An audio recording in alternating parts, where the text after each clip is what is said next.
হারাম সহবাস লজ্জা নয়, জানা জরুরি।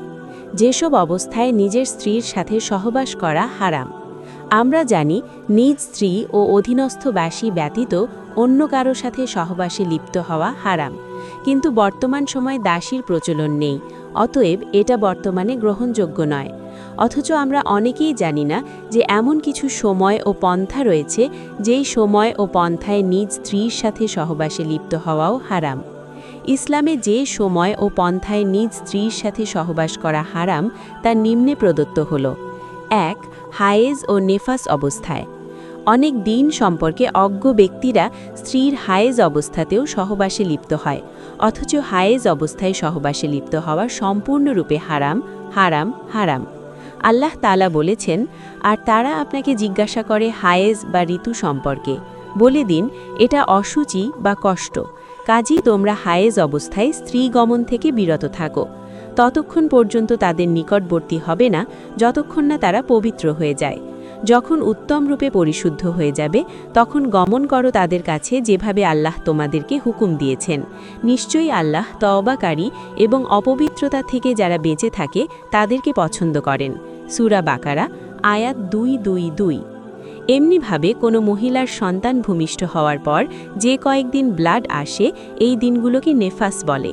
এর সর্বোচ্চ মেয়াদ 40 দিন, কমের কোনো নির্ধারিত মেয়াদ নেই। এই নেফাস চলাকালীন সময়গুলোতেও স্ত্রী সহবাস করা হারাম, অথচ অনেকেই না জানার কারণে এই সময়ে সহবাসে লিপ্ত হয়, যা হারাম। অবশ্য হায়েজ ও নেফাস অবস্থায় সহবাস না করে স্ত্রীর নাভি থেকে হাঁটু পর্যন্ত অংশ বাদ দিয়ে বাকি অঙ্গ দিয়ে উপভোগ করা জায়েজ আছে, কিন্তু নাভি থেকে হাঁটু পর্যন্ত অংশে উপভোগ করা সম্পূর্ণ হারাম। ২. রোজা অবস্থায়। রমজানের রোজা অবস্থায় স্ত্রী সহবাস হারাম, কেননা রোজা হচ্ছে আল্লাহের ইবাদতের উদ্দেশ্যে ফজর হতে সূর্যাস্ত পর্যন্ত যাবতীয় পানাহার ও যৌন সঙ্গম হতে বিরত থাকার নাম। কেউ যদি রোজা অবস্থায় সহবাস করে তাহলে সে অনেক বড় পাপে লিপ্ত হবে, তার রোজা ভেঙে যাবে এবং তাকে অনেক বড় কাফফারা দিতে হবে। ফাথুল বারী 4:1-3-2। কিন্তু রমজানের রাতের বেলা অর্থাৎ ইফতার থেকে নিয়ে সাহারি পর্যন্ত সহবাস করা সম্পূর্ণরূপে জায়েজ। আল্লাহ তাআলা বলেছেন, আর সিয়ামের রাতে তোমাদের জন্য তোমাদের স্ত্রীদের নিকট গমন হালাল করা হয়েছে।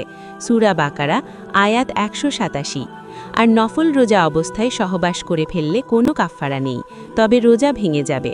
কাজেই স্বামীর উচিত ধৈর্য ধারণ করা, রাত পর্যন্ত অপেক্ষা করা। ৩. স্ত্রীর পিছনের রাস্তায় সহবাস। অনেক বিকৃত মানসিকতার মানুষ হালাল পন্থা ছেড়ে স্ত্রীর মলদ্বারে সহবাসে লিপ্ত হয়।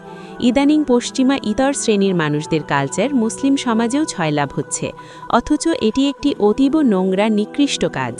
এই কাজটি তো হারামই, এমনকি কাজটি নবীজির ভাষায় কুফুরির নামান্তর।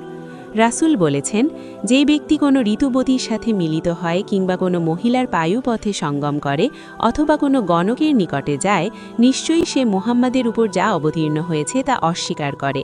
তিরমিজি হাদিস নং 135, সুনানে ইবনে মাজা হাদিস নং 639, মুসনাদে আহমদ হাদিস নং 9290। অপর হাদিসে রাসূল বলেছেন, যে ব্যক্তি তার স্ত্রীর পায়ুপথে সহবাস করে আল্লাহ তার দিকে তাকাবেন না।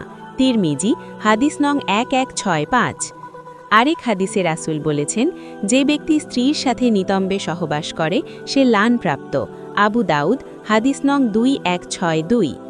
আল্লাহ আমাদেরকে পবিত্র তথা হালাল পন্থা অবলম্বন করার তৌফিক দান করুন।